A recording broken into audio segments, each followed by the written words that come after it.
عزيز عليك العصير. دابا غنصايبوه بواحد الطريقه جديده وزوينه، ما تديوش عليا راه وجهي شاحب، وسمحوا لي بزاف حيت كنتعطل عليكم. هذا واحد العصير زوين بزاف، يلا هو صايبوه معايا.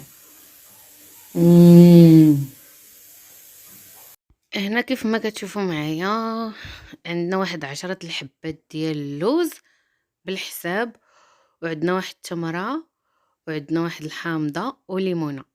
كناخدهم كنقردوهم في الطبيسيل كيف ما كتشوفوا. هنا فوائد الحامض راه هي كثيره وعديده، منها مفيد للصحه والقلب والشرايين، وكيكافح الحصى ديال الكلي، وهو غني بالبوتاسيوم، وعلاج يعني زوين بزاف.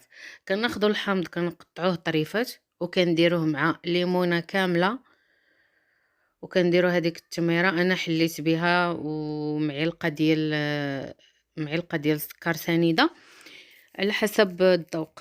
اللي بغى يزيد يزيد، انا اكتفيت غير بهذا القدر.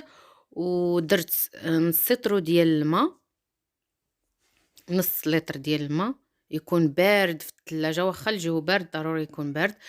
كنطحنوا كل شيء في واحد الخلاط كهربائي يكون كيطحن مزيان. بعد كنحتفظوا به في واحد القرعه ديال الزاج، وكنديروه في الثلاجه وبصحه والراحه.